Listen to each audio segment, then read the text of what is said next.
So you're recording now, aren't you? Yeah. So start from the beginning. Start from the beginning. Now what is that Frank likes to lap wine? Jugs of wine? Yes, Frankie is very attracted to gallon jugs of a certain kind of red, sweet wine. One night, I was with Francine when she was on a mescaline contact high, and one of these red, sweet wine highs. And I heard that night, I heard from Francine. Can you remember anything she said, like... That which mortal ears have never before... have ever before... Can you remember anything, like, you name it, I'll shoot it? Francine told me about her normal love. Really? Yes. It was, with Mary, a girl who was a model of fur coats in the window of Klein's department store. Wow. When Klein's was Klein's. And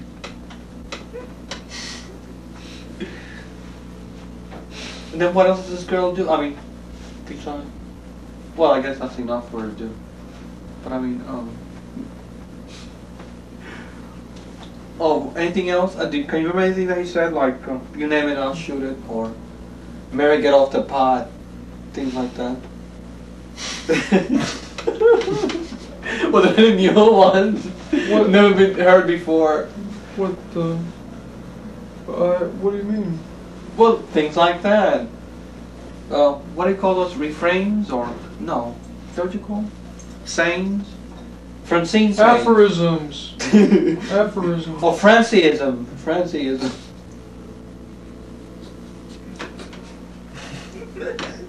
Or Francine-ish.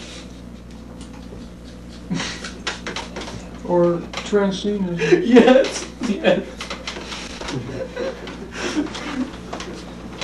And, transoms. Yes. Can you remember any of those? Yes, I can, quite distinctly. For instance? Well, it was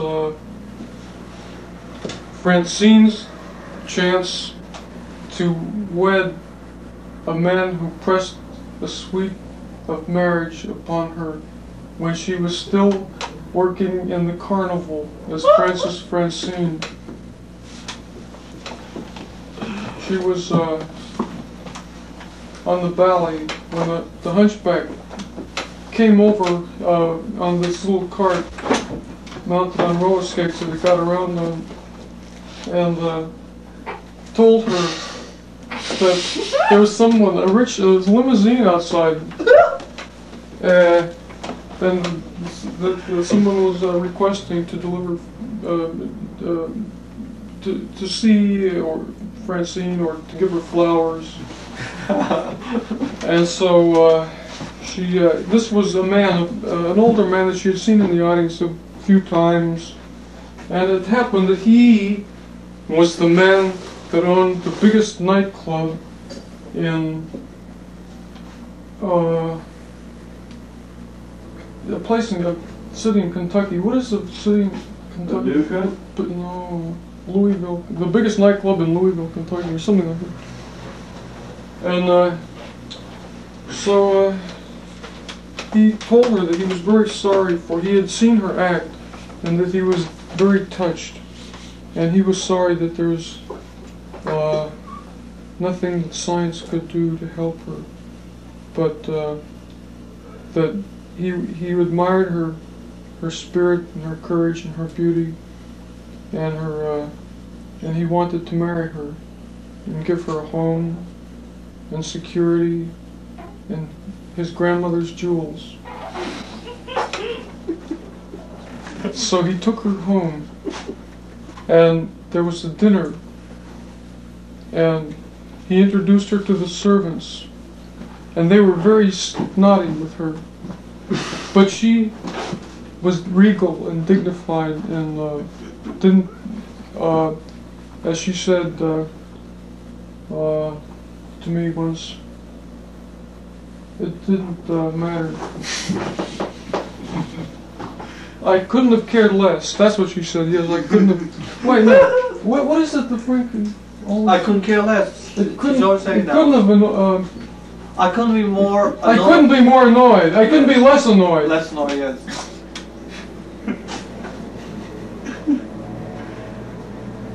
And so they were seated at the dinner table, and they were served by the servants. And towards the end of her stay, the servants came to love her, and they respected her and her dignity and her quick comebacks. That evidently she answered their jibes with, and actually respected her and admired her, and talked about her in hushed tones in the orange shadows behind the stairs. And so Francine, the night waxed on, and Francine realized that this man, the owner of the biggest nightclub in Louisville, Kentucky, didn't know that he, Frankie, was not what she seemed. What did he tell you he was? She was. I mean, the man thought that Frankie was a woman.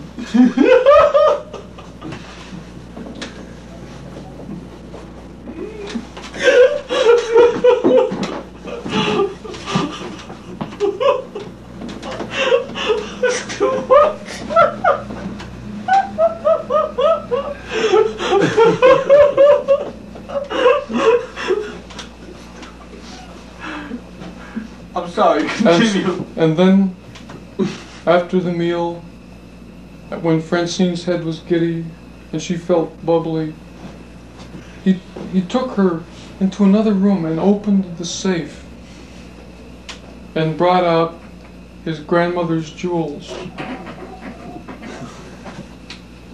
And Francine admired them, and I think that that's when her heart broke. I think that's when Frankie's heart broke. I think that's when he went mad, and he declined the offer of marriage, and said, "No, I am